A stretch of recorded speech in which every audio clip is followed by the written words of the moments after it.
अमेरिकेच्या राष्ट्राध्यक्षपदाची दुसऱ्यांदा सूत्र हाती घेतल्यानंतर डोनाल्ड ट्रम्प यांनी एकापाठोपाठ एक कठोर निर्णय घेतले। सुरुवातीला त्यांनी अमेरिकेत बेकायदा राहणाऱ्या निर्वासितांची मुस्कटदाबी करून त्यांना देशाबाहेर हाकलून लावलं। त्यानंतर भारत आणि चीनसह जगभरातील अनेक देशांवर अतिरिक्त आयात शुल्क म्हणजेच टॅरिफ लादले।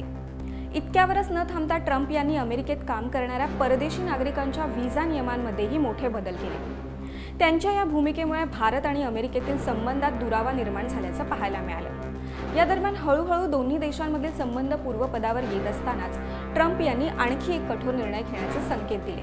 ट्रम्प यांच्या या निर्णयामुळे भारत आणि अमेरिकेतील व्यापार संबंध आणखीनच ताणले जाण्याची शक्यता आहे।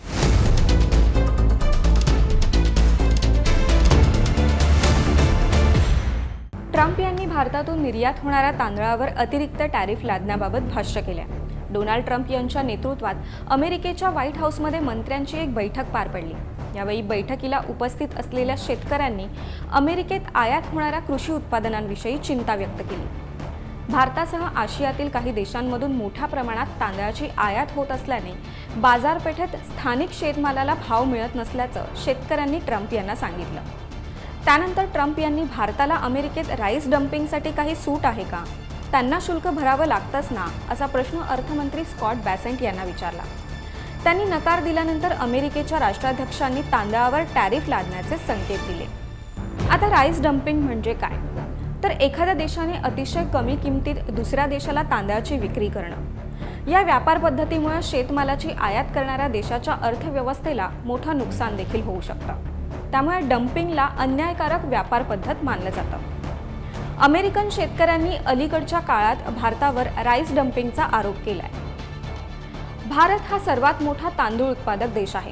भारतात 15 कोटी टन तांदळाचं उत्पादन होतं। जगातील निर्यातीत भारताचा वाटा 28% आहे। अमेरिकेला भारतामधून 2024 मध्ये 2.34 लाख टन तांदूळ निर्यात झाला। Jordan, Netherland, Saudi Arab, Iraq, Iran, America, Bangladesh, Yemen, Malaysia, Singapore, Afghanistan, Nigeria, Kuwait या देशांमध्ये भारतीय तांदळाला मागणी आहे। ट्रम्प यांच्या या धमकीनंतर इंडियन राईस एक्सपोर्ट्स फेडरेशननं या संदर्भात स्पष्टीकरण जारी केलंय, ज्यात त्यांनी म्हटलंय की भारतासोबत अमेरिकेच्या तांदळाचा व्यापार हा पूर्णपणे देशातील ग्राहकांची मागणी आणि त्यांच्या खाण्याच्या सवयी, गरजांवर अवलंबून आहे।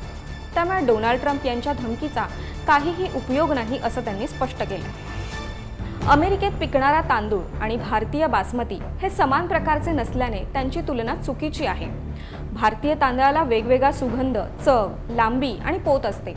तुलनेने अमेरिकेत पिकणारा तांदूळ चविष्ट आणि सुगंधित नसतो असं IREF ने स्पष्ट केले आहे। अमेरिकेत भारतीय तांदळावर आधीच शुल्क आहे, त्यामुळे अधिक शुल्क आकारल्यास त्याचा अमेरिकन ग्राहकांना फटका बसणार असा इशारा IREF ने दिलाय। त्यामुळे भारत अमेरिका तांदूळ व्यापाराला आता राजकारणाची किनार लागली असून डम्पिंगचा मुद्दा दोन्ही देशांमध्ये चर्चेचा केंद्रबिंदू होणार आहे।